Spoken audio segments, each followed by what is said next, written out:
बिस्मिल्लाहिर्रहमानिर्रहीम। अस्सलाम वालेकुम। फैसल अब्बासी हाजिर खिदमत है। आज मैं बात तो सिंध के जो लोकल बॉडी इलेक्शन का पहला मरहला हुआ है, जिसमें 14 अजला में इलेक्शन हुए हैं और पाकिस्तान पीपल्स पार्टी ने मैदान मारा है, इस पर करूँगा। लेकिन उससे पहले एक तवज्जो दिलाओ मामला है। 7 दिन पहले पाकिस्तान के वज़ीर ख़जाना मिफ्ता इस्माइल ने कहा था कि एक आध दिन में IMF के साथ मामलात फ़ाइनलाइज़ हो जाएंगे। अब 7 दिन बीत चुके हैं, अभी तक मामलात फ़ाइनलाइज़ नहीं हुए हैं।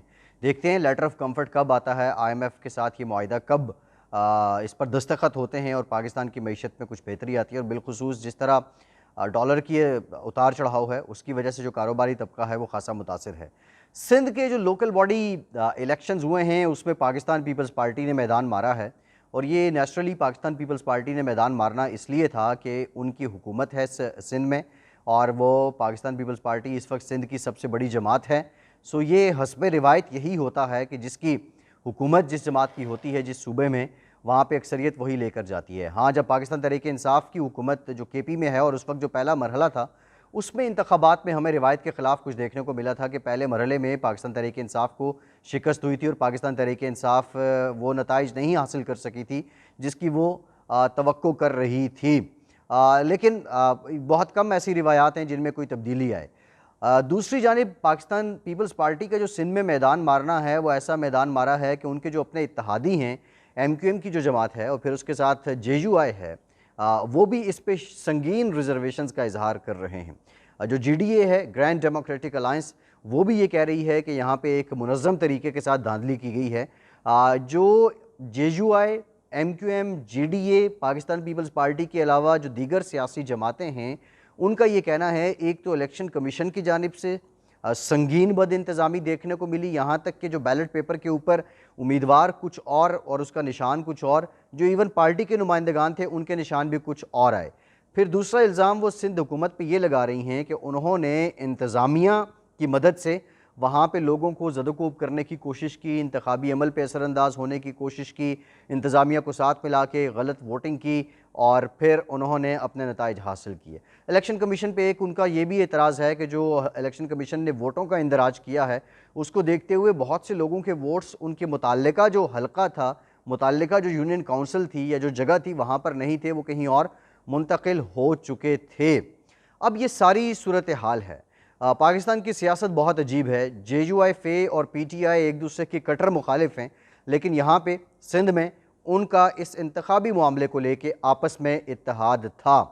इसी तरह MQM जो इस वक्त इत्तेहाद में है, लेकिन जब बात लोकल इलेक्शंस की आई, खातिर खा नताइज नहीं मिले, तो वो भी पाकिस्तान पीपल्स पार्टी के ख़िलाफ़ होगी। पाकिस्तान की सियासत हमेशा से ऐसी रही है कि जहाँ पे इलेक्टोरल सेटिंग हो सकती है, एडजस्टमेंट हो सकती है, वहाँ सियासी जमातें करती हैं।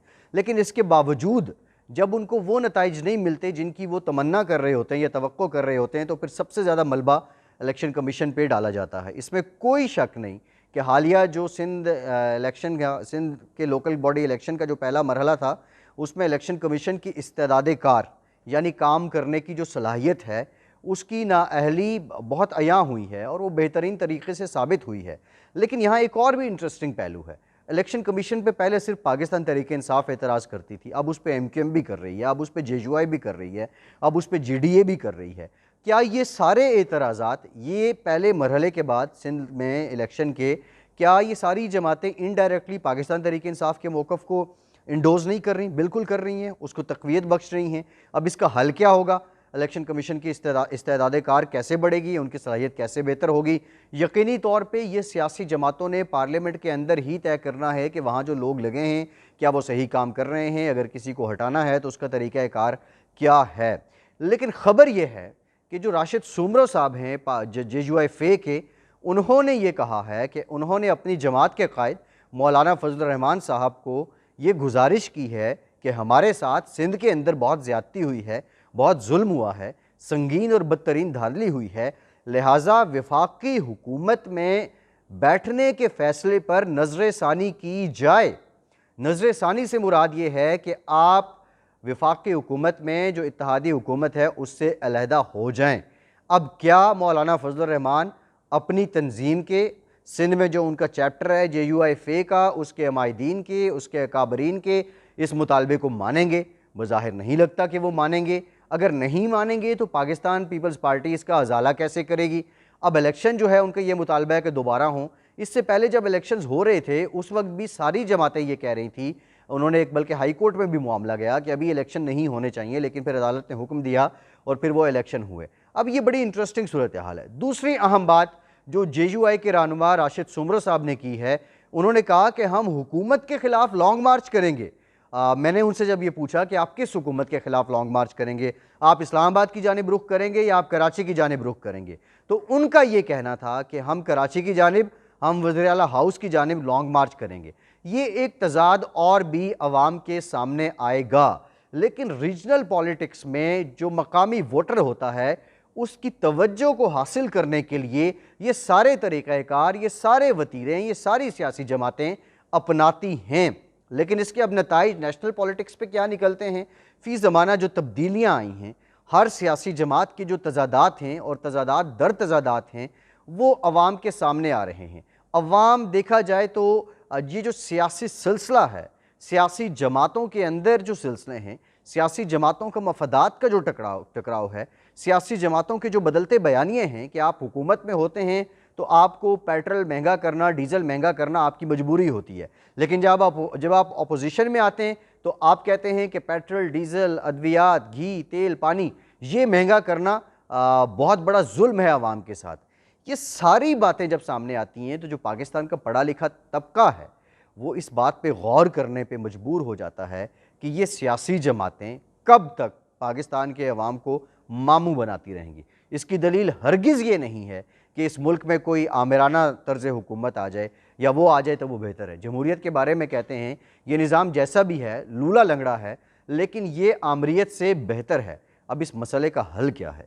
इस मसले का हल उस वक्त तक नहीं हल हो सकता। ये जो तबका जो सोचता है कि हम 10-12% जो पढ़ा लिखा लोग हैं, जो सियासी जमातों के तर्ज़ सियासत से, उनके मफादात के टकराव से, उनके तर्ज़ हुक्मरानी से मायूस है, अगर ये तबका बढ़ जाए, जिस दिन पाकिस्तान के आम लोग, पाकिस्तान के आम अवाम इस ट्रक की बत्ती के पीछे लगने से गुरेज करने लगे, इज्तनाब करने लगे कि KPK में तो JUI और PTI एक दूसरे के सख्त मुखालिफ हैं, वहाँ तो इनका नज़रियाती टकराव है, लेकिन वो नज़रिया लाड़काना में आके दफन हो जाता है जहाँ पे आप सियासी इत्तेहाद कर लेते हैं। इसी तरह बहुत से मामलात हमने देखे हैं। अभी पंजाब के ज़िमनी इलेक्शन भी आने वाले हैं, वहाँ पे आप देख लीजिए, वहाँ पे भी ये सीट एडजस्टमेंट होती है। बाज़ लोग इसको ग्राउंड पॉलिटिक्स कहते हैं और ग्राउंड पॉलिटिक्स की ब्यूटी कहते हैं, लेकिन फिर आप नज़रिए का प्रचार क्यों करते हैं?